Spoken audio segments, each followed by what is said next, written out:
मित्रांनो, खूप साऱ्या शेतकऱ्याचा प्रश्न असतो की सोयाबीन पिकावरती दुसरी फवारणी कोणती घ्यायची.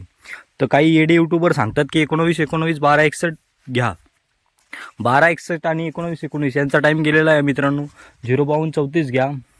त्याच्यामध्ये आणि फुल प्रमाणामध्ये ॲमिनो ॲसिड पाहिजे, जे की सिजंटाचं इसाबिओनमध्ये येतं. त्यांनी काय होतं, फुलधारणा जास्त प्रमाणात लागते व उतारा चांगला मिळतो आणि त्याच्यामुळे आपल्या ॲव्हरेज हे व्यवस्थित निघतं. त्याच्यासोबत तुम्ही साप पावडर घ्या. अतिशय साधं बुरशीनाशक आहे, पण चांगला रिझल्ट आहे. तुम्ही असं बिलकुल पण वाटू देऊ नका की जेवढं महाग बुरशीनाशक तुम्ही घ्याल तेवढे चांगले रिझल्ट तुम्हाला भेटतील. तसं नाही आहे मित्रांनो. आणि कोरोझोन किंवा इमामेक्टिन बेन्झाईट, जे की जे कीटकनाशक आहे ते चांगल्या प्रकारचं रिझल्ट आपल्याला मिळवून देतं. त्या रिझल्टचा तुम्ही वापर करा. आणि त्याच्यासोबत चिलमिक्स कॉम्बी घ्या, जे की मायक्रोन्यूट्रन ग्रेड सेकंड चिलेटेड फॉर्ममध्ये येतं.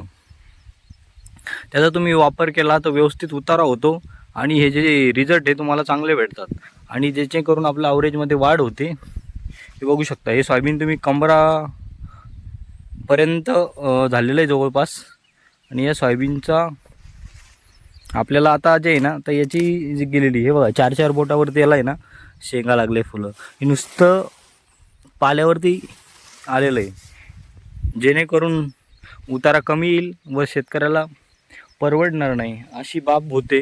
तर त्यामुळे तुम्ही हे करू शकता आणि याच्यामध्ये खूप चांगला रिझल्ट तुम्हाला भेटून जाईल. साप पावडर, चिलमिक्स कॉम्बी, इमॅमेक्टिन बेन्झाईट आणि ॲमिनो ॲसिड इसाबिओन, ते प्रतिपंपासाठी 50 ml घेतलं तरी पुरेसं आहे.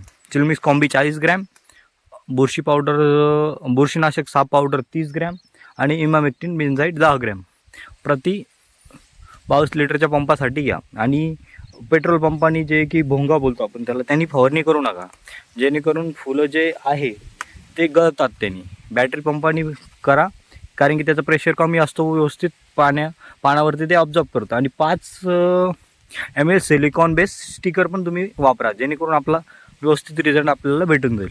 धन्यवाद.